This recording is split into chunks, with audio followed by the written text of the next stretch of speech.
spring of 1989, 15-year-old Shelley Eaton moved into her grandparents' house in Redlands, California. 6 months later, on October 24th, a simple accident turned their quiet lives into a nightmare. Pauline and Albert Amabile had given their granddaughter a room of her own. Shelley and I have always been very close. She's a good girl, but she and her mother had not been getting along. And we just all felt that she would be better living with me for a while. We loved having her there. She was a big joy to us. But one Tuesday afternoon, about 5 o'clock, me and my wife were sitting there watching television. One minute everything was okay, and the next minute, just sheer terror.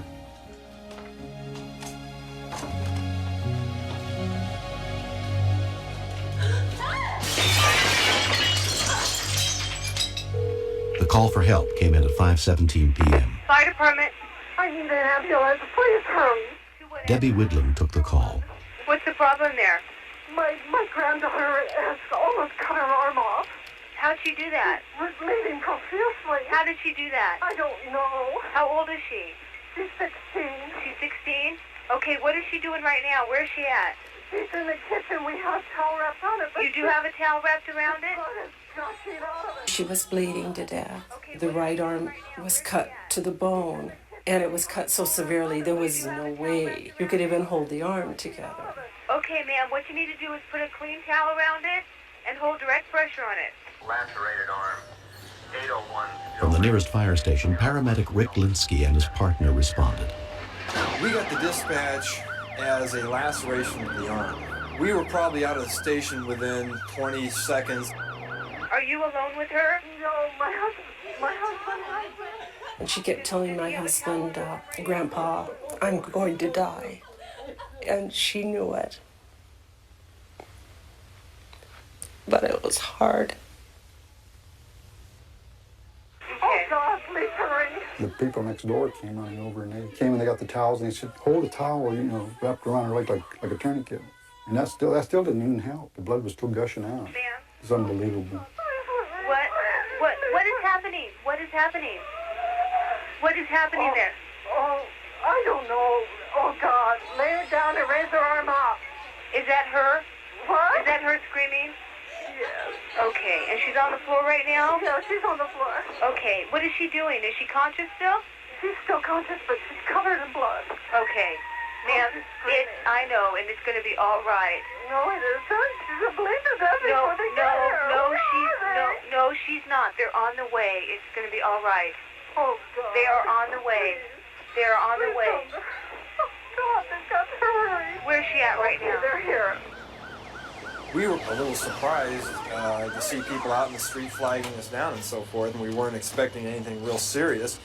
We were assuming that it was going to be a laceration of the arm versus partial amputation of both arms.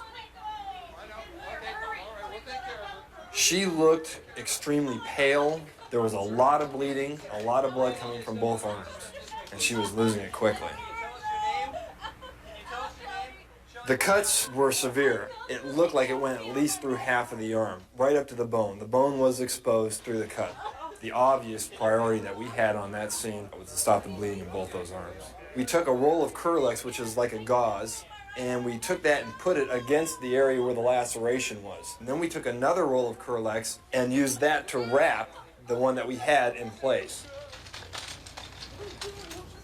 We have what we call a trauma score. Certain information we have to give to the hospital so that they can make a determination on which hospital she goes to and what type of treatment she's gonna require. Respiratory rate is 20.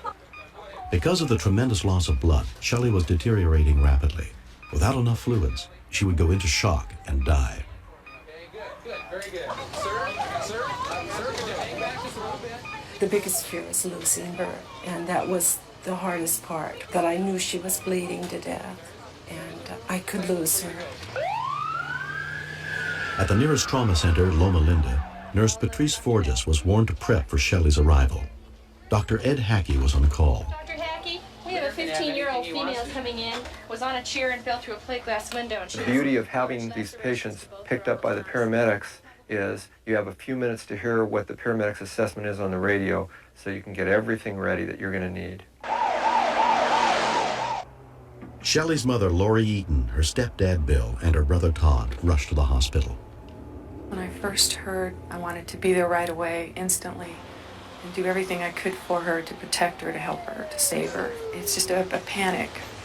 We arrived at the same time the ambulance did. When they took her out of the ambulance, she was just covered from head to toe in blood. I looked at her and she recognized me right away.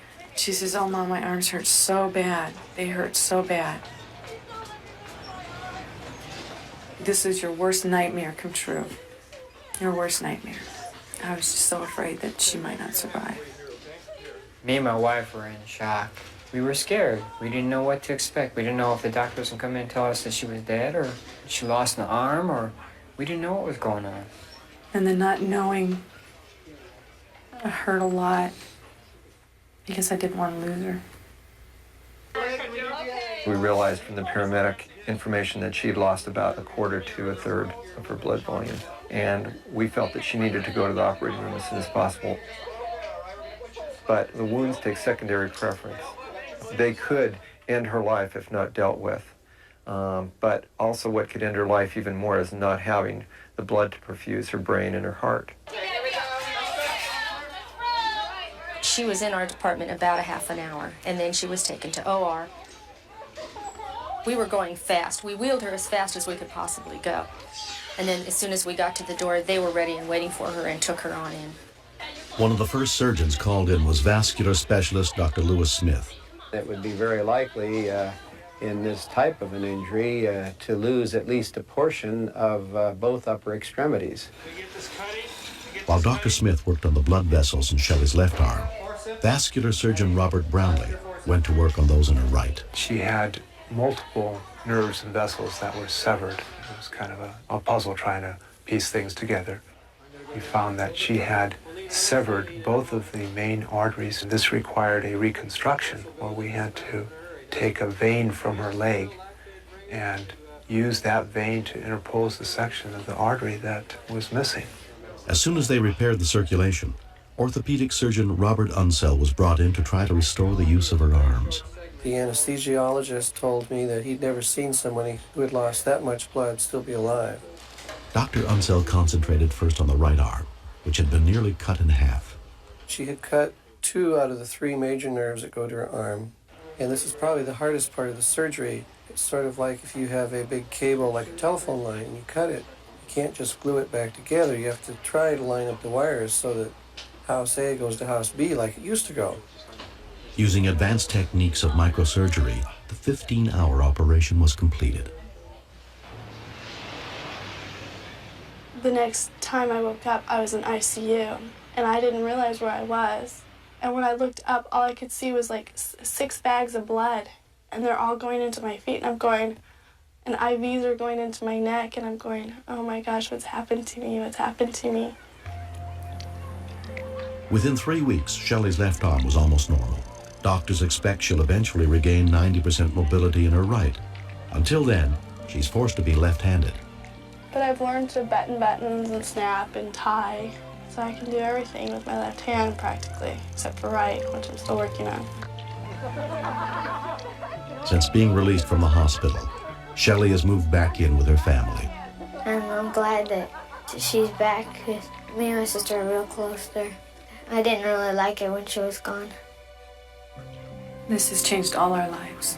Shelley and I had argued about boundaries and curfews, but now that this has happened, there is nothing that we can't work out or deal with or anything else that comes along that we couldn't handle together. People think they're lucky when they win the lottery. No, I think I'm lucky to have my life.